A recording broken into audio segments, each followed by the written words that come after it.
วันนี้สิพามาเบิ่งห้านพี่ๆของพวกเขาสต็อกแอร์รุ่นอย่างไว้แน่เนาะตัวนี้ก็จะเป็นโชว์รูมของพวกเขาเด้อนี่ตอนนี้ใกล้จะแล้วเบิ่งละไหนกะยางงามเลยเต็มระบบเนาะนี่มาเบิ่งฝั่งนี้ตัวแรกเนาะฝั่งนี้จะเป็นแอร์กลีเด้อแอร์กลีกะคนลาวนี่สนใจรายได้แอร์กลีนี่แต่ว่าห้านพี่ๆเขากับสต็อกแอร์ไว้หลายแบรนด์เนาะนี่เดี๋ยววันนี้สิพาไปเบิ่งว่ามีแบรนด์แน่ๆตัวนี้เป็นแอร์กลีเด้อเขาจะมีครบทุกขนาดเลยมาเบิ่งฝั่งนี้จะเป็นแอร์ TCL เนาะ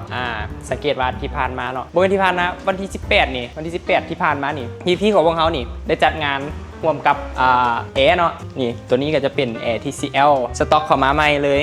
มันจะเป็นขนาด 18,000 BTU 12,000 BTU ก็มี 24,000 BTU มีเบิร์ดแผงฮอนแล้วกลับไปเบิ่งข้างหลังตัวนี้มันบรรยากาศ1 โมงครึ่งละตอนสวยกระสีแดดฮอนนิดนึงฮันพี่ๆเขาพอได้มีแต่แอร์เด้อจะมีเครื่องใช้ไฟฟ้าต่างๆมีจักรซักผ้ามีตู้แช่โอ้มีครบเลยตู้เย็นมาเบิ่งข้างหลัง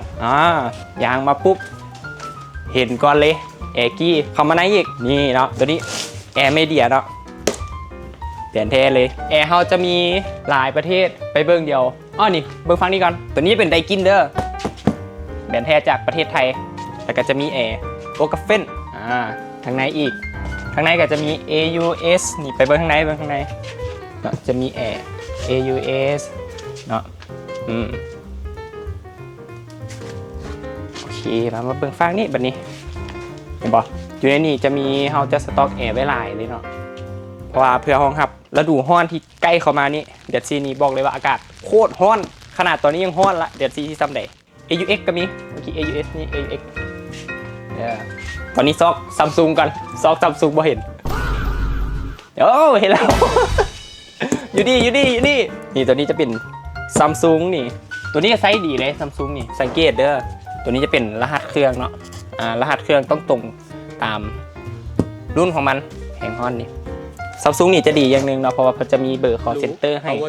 คันโบเน่ใจว่าตัวนี้เป็นเครื่องแท้บอสินค้าแท้บอสามารถโทรสอบถามเพิ่นเนาะแล้วก็ถามรหัสว่าตัวนี้มันของแท้บอเพิ่นจะเช็คให้เด้อมีครบประกาศสำหรับลูกค้าท่านไหนที่สนใจเนาะบ้านของพวกเขานี่มีครบทุกแบรนด์เลยบอจะเป็นกลี TCL Samsung หรือว่าหลายๆแบรนด์มีครบหมดเลยแบรนด์ไทยแบรนด์จีนญี่ปุ่นเกาหลีมีเบิร์ดโบวี่เนาะเขาจะมีอันอีกนี่ไปฟังพูดก่อนตู้แช่อย่างก็มีได้เขาจะมีตู้แช่แซนเดนสำหรับห้างค้าบอเนาะห้างค้าหรือว่าห้างสะดวกซื้ออยากได้ตู้แช่ไปหรือว่าห้องเช่าห้องเอียงห้องแถวนี้อยากได้ตู้เย็นน้อยบอจักซักผ้า